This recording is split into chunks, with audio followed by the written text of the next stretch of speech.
আসসালামু আলাইকুম, স্বাগত জানাচ্ছি আরটিভির রাতের সংবাদে।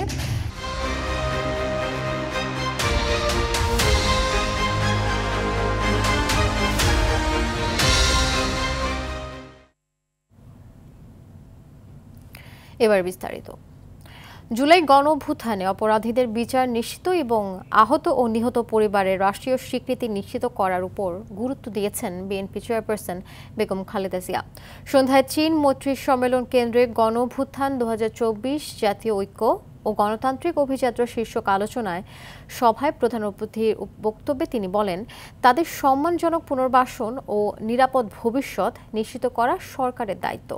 গণতান্ত্রিক ব্যবস্থাকে প্রাতিষ্ঠানিক রূপ দেওয়ার সুযোগ দ্রুত কাজে লাগানোর তাগিদ দেন বেগম খালেদা জিয়া। খুন, বিচার, বহির্ভূত হত্যার শিকার যারা হয়েছেন তাদের তালিকা প্রস্তুত করতে হবে।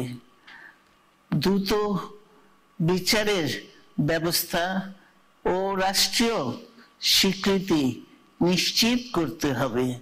প্রতিটি পরিবারের সম্মানজনক পুনর্বাসন ও নিরাপদ ভবিষ্যৎ নিশ্চিত করতে হবে।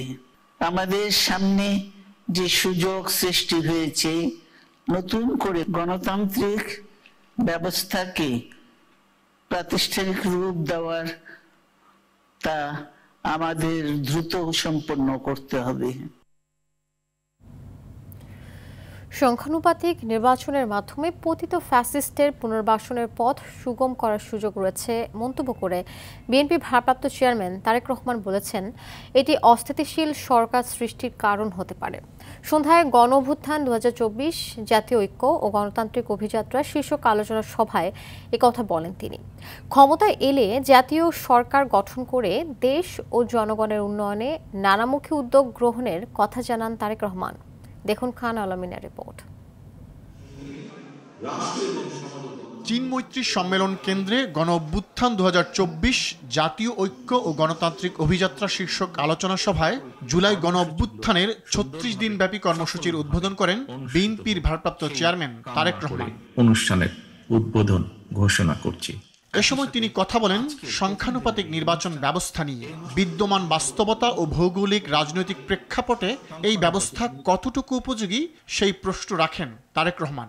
সংখ্যানুপাতিক নির্বাচনী ব্যবস্থার আড়ালে পুনরায় দেশের রাজনীতিতে নিজেদের অজান্তেই পতিত পরাজিত পলাতক ফ্যাসিস্ট অপশক্তির পুনর্বাসনের পথ সুগম করে দেওয়া হচ্ছে কিনা এই বিষয়টিও আমাদের প্রত্যেকের অত্যন্ত সিরিয়াসলি ভাবা দরকার। সংখ্যানুপাতিক নির্বাচনী ব্যবস্থা দেশে ঐক্যের পরিবর্তে বিভক্তিমূলক সমাজ এবং অস্থিতিশীল সরকার সৃষ্টির কারণ হয়ে উঠতে পারে কিনা এই বিষয়গুলো গুরুত্ব সহকারে আরো একবার ভেবে দেখার জন্য আমি সকল রাজনৈতিক নেতৃবৃন্দকে বিনীত আহ্বান এবং অনুরোধ করব।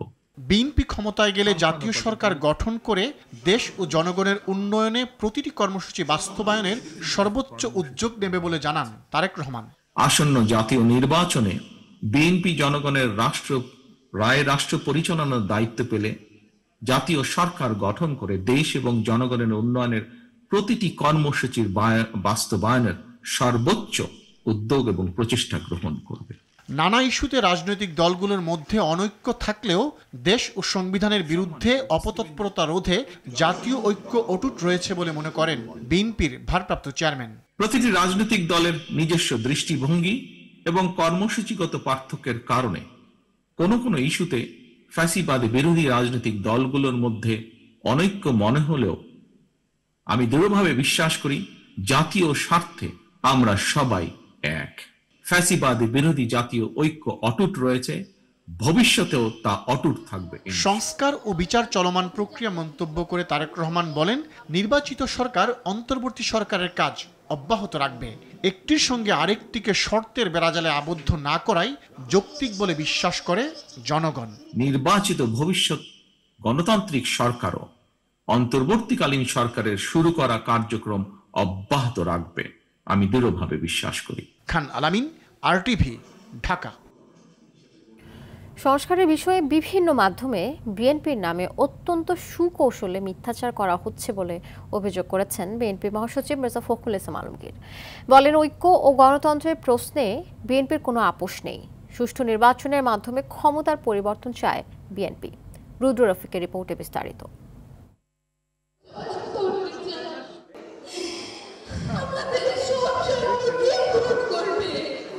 এই আর্তনাদ বাবাহারা এক মেয়ের। জুলাই গণঅভ্যুত্থানের বর্ষপূর্তি উপলক্ষে বিএনপি আয়োজিত আলোচনা সভায় শহীদ পরিবারের সদস্যদের দাবি ফ্যাসিস্ট ও তার দোসরদের দ্রুত বিচার। যাদের রক্ত দিয়ে আজকে দেশ গড়ছে সেই সার্জিদ হাসনাতকে আমরা 100টা ফোন দিল তারা আমার ফোন রিসিভ করে না। আমি সকল শহীদ পরিবার, গুম পরিবারের পক্ষ থেকে বিচার চাই। অনুষ্ঠানে বক্তব্য রাখেন জামাত, এনসিপি সহ ফ্যাসিবাদ বিরোধী আন্দোলনে অংশ নেয়া রাজনৈতিক দলের প্রতিনিধিরা। গণতান্ত্রিক অধিকার, মানবাধিকার এবং দেশের সার্বভৌমত্বের প্রশ্নে কোনো আপোষ করা যাবে না। আওয়ামী লীগ যাতে আর রাজনীতিতে না আসতে পারে। বাংলাদেশে গুন্ডামি, পান্ডামি, জবরদখল, হাইজ্যাক, গুম খুন এই পদ্ধতিতে যেতে চাই না। দলের মহাসচিব বলেন, বিএনপিকে অহেতুক দোষারোপ করে জাতীয় ঐক্য সম্ভব নয়। রিফর্ম, সংস্কারের কথা তো আমরা বলেছি আগে, এখন অত্যন্ত সুচতুরভাবে প্রোপাগান্ডা চালানো হচ্ছে যে বিএনপি সংস্কার মানছে না বলেই দেরি হচ্ছে। গণতন্ত্রের মধ্য দিয়েই, নির্বাচনের মধ্য দিয়েই পরিবর্তনটা চাই। গণতন্ত্রের প্রশ্নে আমাদের কোনো আপোষ নেই। অনুষ্ঠানে আরও উঠে আসে জুলাই আগস্ট সহ গেল 16 বছরে নির্যাতিত পরিবারের দ্রুত পুনর্বাসন ও মানবাধিকার প্রতিষ্ঠার প্রত্যয়। রুদ্র রফিক, আরটিভি, ঢাকা। সংস্কারবিহীন নির্বাচন জামায়াত মানবে না জানিয়ে প্রয়োজনে ফের রাস্তায় নামার হুঁশিয়ারি দিয়েছেন দলটির নায়েবে আমির ডাক্তার সৈয়দ আব্দুল্লাহ মোহাম্মদ তাহের। এদিকে ফ্যাসিবাদীদের অপতৎপরতা রুখে গণঅভ্যুত্থানের লক্ষ্য পূরণের আহ্বান জানিয়েছেন গণসংহতি আন্দোলনের প্রধান সমন্বয়ক জুনায়েদ সাকি। আর রাজনীতিতে বিদেশি হস্তক্ষেপ ঠেকাতে সবাইকে সজাগ থাকার পরামর্শ দিয়েছেন আমার দেশ সম্পাদক মাহমুদুর রহমান। অরুণ গোফর রিপোর্ট। জুলাই গণঅভ্যুত্থানের বর্ষপূর্তিতে মাসব্যাপী কর্মসূচির অংশ হিসেবে আন্দোলনের শহীদ, আহত ও পঙ্গুত্ব বরণকারীদের জন্য নিজ কার্যালয়ে দোয়া অনুষ্ঠানের আয়োজন করে ঢাকা মহানগরী দক্ষিণ জামায়াত। এতে প্রধান অতিথির বক্তব্যে দলটির নায়েবে আমির ডাক্তার সৈয়দ আব্দুল্লাহ মোহাম্মদ তাহের বলেন, স্বৈরাচারী মানসিকতার দল দেশ থেকে নিঃশেষ হয়ে যায়নি। আগামী নির্বাচন সুস্থ হইতে হবে, সঠিক হইতে হবে, নিরপেক্ষ হইতে হবে, লেভেল প্লেইং ফিল্ড পূর্বান্নেই এটাকে নির্ধারণ করতে হবে, নিশ্চিত করতে হবে। আর না হলে কঠিন পরিস্থিতি মোকাবেলার জন্য এই দেশের মানুষ প্রয়োজনে আরেকবার লড়াই করবে। সংস্কারবিহীন নির্বাচনকে আমরা গ্রহণ করব। গণহত্যাকারীদের দ্রুত বিচার, কাঙ্ক্ষিত সংস্কার করে জুলাই সনদ ঘোষণা ও সুষ্ঠু নির্বাচনের পরিবেশ তৈরির দাবিতে সারা দেশে গণজমায়েত, মতবিনিময় ও মিছিলের কর্মসূচি দিয়েছে খিলাফত মজলিস। আন্দোলনে ছাত্র জনতার ত্যাগ কুরবানিকে স্মরণে রাখতে যথাযোগ্য মর্যাদায় জুলাই গণঅভ্যুত্থানের প্রথম বার্ষিকী অত্যন্ত গুরুত্বপূর্ণ। আত্মপর্যালোচনা ও প্রত্যয়দীপ্ত অঙ্গীকারে জুলাই গণঅভ্যুত্থানের 36 দিন উদযাপনের উদ্বোধনে জাতীয় প্রেস ক্লাবে এবি পার্টির আলোচনা সভায় বক্তারা বলেন, ফ্যাসিবাদ পুনর্বাসনের চেষ্টাকারীরা ইতিহাসের আস্তাকুঁড়ে নিক্ষিপ্ত হবে। হাসিনার দানব হয়ে ওঠার পেছনে দিল্লির ভূমিকা আমরা ভুলে যেতে পারি না। কাজেই আমাদের একটা ঐক্যমতে আসতে হবে। আর কখনো দিল্লি কেন, কোন বিদেশি শক্তি যেন বাংলাদেশের অভ্যন্তরীণ রাজনীতিতে এভাবে প্রভাব সৃষ্টি না করতে পারে। কেন্দ্রীয় শহীদ মিনারে অভ্যুত্থানের শহীদদের প্রতি শ্রদ্ধা নিবেদন করে গণসংহতি আন্দোলন ও বন্ধু প্রতিম সংগঠন। এ সময় জুলাই গণ অভ্যুত্থান ৭১ পরবর্তী সবচেয়ে বড় আন্দোলন বলে জানান জুনায়েদ সাকি।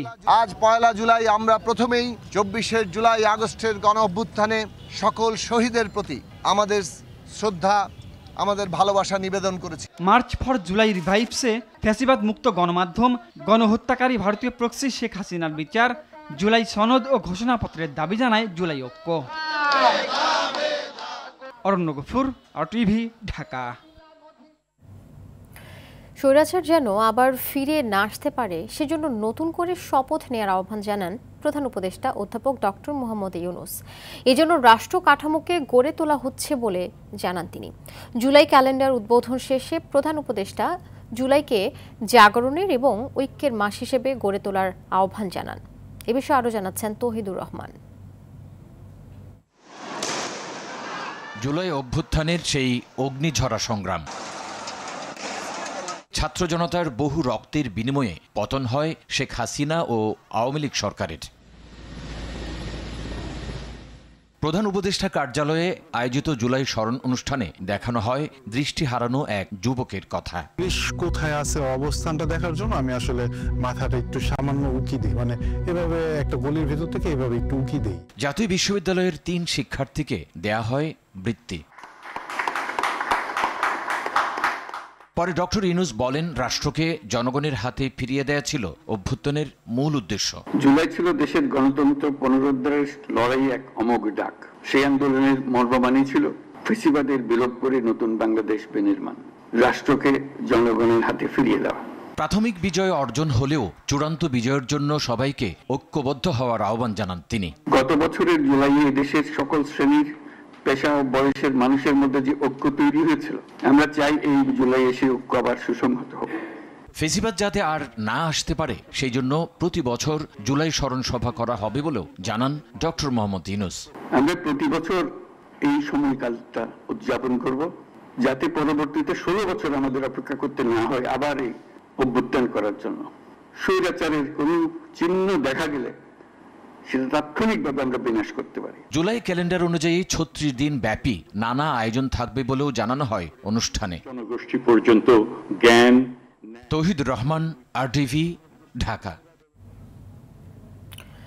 জুলাই গণ অভ্যুত্থানকে স্বৈরশাসনের পতনের সঙ্গে নতুন রাজনৈতিক বন্দোবস্ত তৈরির সূচনা বলে মন্তব্য করেছেন জাতীয় নাগরিক পার্টি NCPর আহ্বায়ক নাহিদ ইসলাম। রংপুরের পীরগঞ্জে শহীদ আবু সাঈদের কবর জিয়ারতের পর একথা জানান তিনি। মাসব্যাপী পদযাত্রা কর্মসূচির প্রথম দিন রংপুরের পর গাইবান্ধায় যান NCP নেতারা।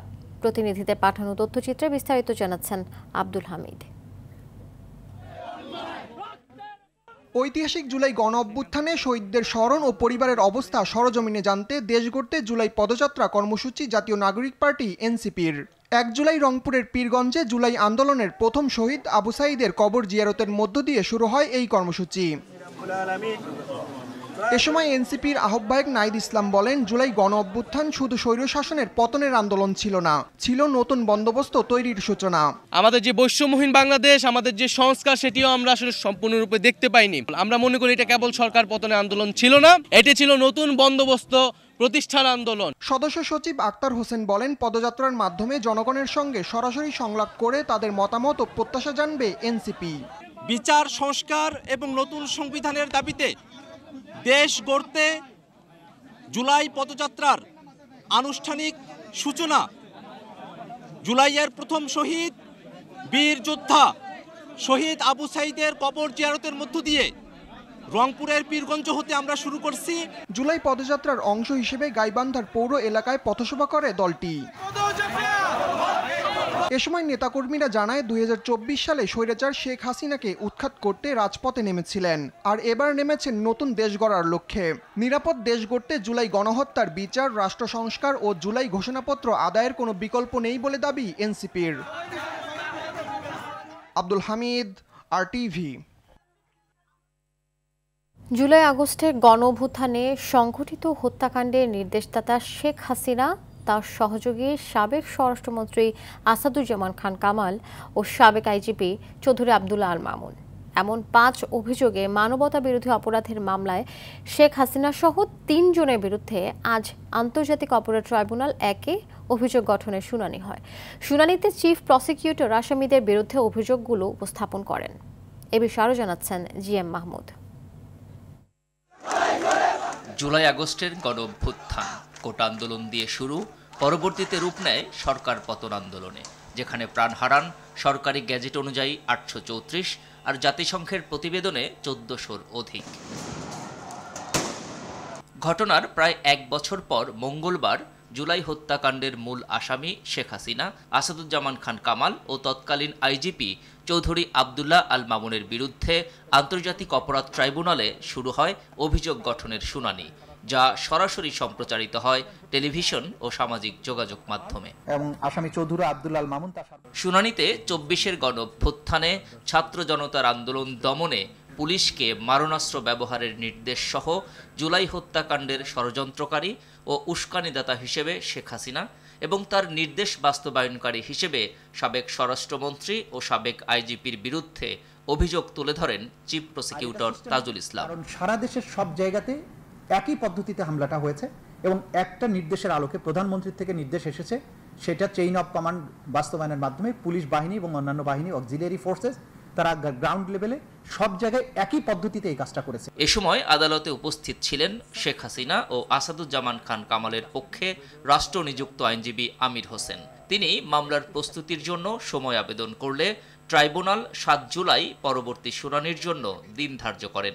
পরে শেখ হাসিনার আইনজীবী গণমাধ্যমকে জানান, তার মক্কেলদের বিরুদ্ধে আনা অভিযোগ মিথ্যা প্রমাণ করে তাদের অব্যাহতির জন্য সর্বোচ্চ চেষ্টা করবেন। যে আমি মনে করি যে তার বিরুদ্ধে যে 5টি চার্জ আনা হয়েছে এই চার্জগুলি সঠিক হয় নাই, এই চার্জগুলি সঠিক না বিধায় আমি ডিসচার্জের আবেদন দেব। জুলাই গণঅভ্যুত্থানের মানবতা বিরোধী অপরাধের ঘটনায় এখন পর্যন্ত আন্তর্জাতিক অপরাধ ট্রাইব্যুনালে মামলা হয়েছে ২৭টি। এসব মামলায় গ্রেপ্তার হয়েছেন ৭৩ জন এবং পলাতক রয়েছেন ১৩২ জন। G M Mahmud, RTV, Dhaka. নির্বাচন কমিশন পুনর্গঠন নিয়ে প্রধান উপদেষ্টা ডক্টর ইউনূস কোনো বার্তা দেননি। একথা স্পষ্ট জানালেন প্রধান নির্বাচন কমিশনার এএমএম নাসির উদ্দিন। নির্বাচন কমিশনের সাংবাদিকদের এসব কথা বলেন তিনি। সিইসি আরও বলেন, স্থানীয় সরকার নির্বাচন নয়, সংসদ নির্বাচনের প্রস্তুতি নিচ্ছে কমিশন। তবে সংসদ নির্বাচনের চূড়ান্ত তারিখ নিয়ে কোনো আলোচনা হয়নি বলেও জানান তিনি। বাকিটা জানাচ্ছেন আতিকা রহমান। ২৬ জুন প্রধান উপদেষ্টা ডক্টর মোহাম্মদ ইউনূসের সঙ্গে বৈঠকের পর প্রথমবার নিজ কার্যালয়ে গণমাধ্যম কর্মীদের মুখোমুখি হন প্রধান নির্বাচন কমিশনার এএমএম নাসির উদ্দিন। এ সময় পদত্যাগের কথা উড়িয়ে দিয়ে তিনি বলেন, নির্বাচন কমিশনের পুনর্গঠন নিয়ে কোনো কথা হয়নি প্রধান উপদেষ্টার সঙ্গে। I can tell you for sure ধরনের কোনো বার্তা আমাকে দেওয়া হয়নি। কেন দিবে? আমরা কি কোনো ইলেকশন করেছি? আমরা কোনো লিস্টে রিগিং করছি? না কারো পক্ষপাতিত্ব করেছি? আমরা কেউ আইসা জোর করেছি, এই চেয়ারে বসে গেছি? ফেসিলিটিস আমাদের নিয়োগ দিয়ে গেছে এমন তো না। 5 আগস্টের পরে একটা সম্পূর্ণ একটা ট্রান্সপারেন্ট প্রসেসের মাধ্যমে আমরা নিয়োগপ্রাপ্ত। সংসদ নির্বাচনের আগে স্থানীয় সরকার নির্বাচন হচ্ছে না বলেও জানান সিইসি। আমাদের প্রস্তুতি এই মুহূর্তে জাতীয় নির্বাচনকে কেন্দ্র করে যা নিচ্ছি, এটা জাতীয় নির্বাচনকে কেন্দ্র করে নিচ্ছি। তো স্থানীয় সরকারকে কেন্দ্র করে আমাদের প্রস্তুতি না। সিইসি বলেন, প্রধান উপদেষ্টা চান নিরপেক্ষ নির্বাচন উপহার দিয়ে গণতান্ত্রিক প্রক্রিয়ায় ক্ষমতা হস্তান্তর করতে। আমরা বলছি যে আমরা প্রস্তুতি ফুল গিয়ারে নিচ্ছি। নির্বাচনের তারিখ নিয়ে কোনো আলোচনা হয়নি, ওটাকে আমার উদ্দেশ্যও ছিল না। এই সৌজন্য সাক্ষাৎকারের মাধ্যমে আমিও বুঝতে পেরেছি উনি অত্যন্ত আন্তরিক। একটা ডেমোক্রেটিক ট্রানজিশন যাতে হয় এবং একটা নিরপেক্ষ নির্বাচন যাতে হয়, কোনো দিন এ পর্যন্ত আমাদেরকে কোনো দলের জন্য কাজ করার জন্য বা কিছু একটা ফেভার করার জন্য বলুন তো নাই। এমন নির্বাচনের সুষ্ঠু পরিবেশ আছে, রাজনৈতিক দলগুলোর আস্থাহীনতার কাজ এখন পর্যন্ত কমিশন করেনি বলেও দাবি করেন প্রধান নির্বাচন commissioner. Atika Rahman, RTV, Dhaka. Supreme কোর্টের আইনজীবীদের জন্য মেডিকেল সেন্টার স্থাপন করা হবে। পরিবহন সংকট সমাধানেরও উদ্যোগ নেওয়া হবে, এমনটি জানিয়েছেন সিনিয়র অ্যাডভোকেট ও বাংলাদেশ বার কাউন্সিলের লিগ্যাল এডুকেশন কমিটির চেয়ারম্যান ব্যারিস্টার আব্দুল্লাহ আল মামুন। ঢাকায় বৃহত্তর কুমিল্লা জাতীয়তাবাদী আইনজীবী ঐক্য পরিষদের ঈদ পুনর্মিলনী ও সাংস্কৃতিক সন্ধ্যায় একথা জানান তিনি। সারা দেশে আইনজীবীদের কল্যাণে বিভিন্ন পরিকল্পনার কথাও তুলে ধরেন তিনি। অনুষ্ঠানে বিএনপি চেয়ারপারসনের উপদেষ্টা পরিষদের সদস্য ও ঢাকা বারের সাবেক সভাপতি অ্যাডভোকেট বোরহান উদ্দিন, ব্যারিস্টার বদরুদ্দোজা বাদল, অ্যাডভোকেট আব্দুল মতিন উপস্থিত ছিলেন।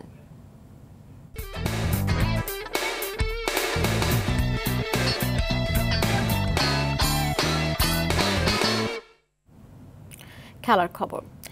3 ম্যাচ সিরিজের প্রথম ওয়ানডেতে কাল শ্রীলঙ্কার মুখোমুখি হবে বাংলাদেশ। কলম্বোর রানা সিংহে প্রেমাদাসা ক্রিকেট স্টেডিয়ামে ম্যাচ শুরু হবে বুধবার দুপুর 3টায়। ওয়ানডে ফরম্যাটে দু দলের 57 দেখায় লঙ্কানদের 43 জয়ের বিপরীতে বাংলাদেশের জয় 12 ম্যাচে। এবার সেই সংখ্যাটাই বাড়াতে চায় মেহেদী মিরাজের দল। এদিকে বাংলাদেশের বিপক্ষে শক্তির বিচারে এগিয়ে থাকায় ঘরের মাঠে জয় নিয়ে ওয়ানডে সিরিজ শুরুর ব্যাপারে আশাবাদী লঙ্কানরা। এদিকে নারী এএফসি এশিয়ান কাপ বাছাইয়ে নিজেদের দ্বিতীয় ম্যাচে কাল মাঠে নামবে বাংলাদেশ। ইয়াঙ্গুনের থুবুন্না স্টেডিয়ামে বাংলাদেশ সময় বিকেল 3:30টায় শুরু হতে যাওয়া ম্যাচে আফিদাদের প্রতিপক্ষ স্বাগতিক মিয়ানমার। গ্রুপ পর্বে নিজেদের প্রথম ম্যাচে শক্তিশালী বাহরাইনকে উড়িয়ে দিয়ে আসর শুরু করে পিটার বাটলারের শিষ্যরা। গ্রুপ সেরা হওয়ার মিশনে এই ম্যাচেও জয়ের ছন্দ ধরে রাখতে চায় বাংলার মেয়েরা। অপরদিকে ঘরের মাঠে তুর্কমেনিস্তানকে বড় ব্যবধানে হারিয়ে গ্রুপ পর্বের লড়াই শুরু করেছে মিয়ানমার। বাংলাদেশের বিপক্ষে সহজ জয় নিয়ে মূল আসরের পথে এগিয়ে থাকতে চায় সাগরিকরাও। দর্শক, রাতের সংবাদ এ পর্যন্তই। মধ্যরাতের সংবাদ একটাই দেখার আমন্ত্রণ রইল। ধন্যবাদ সবাইকে।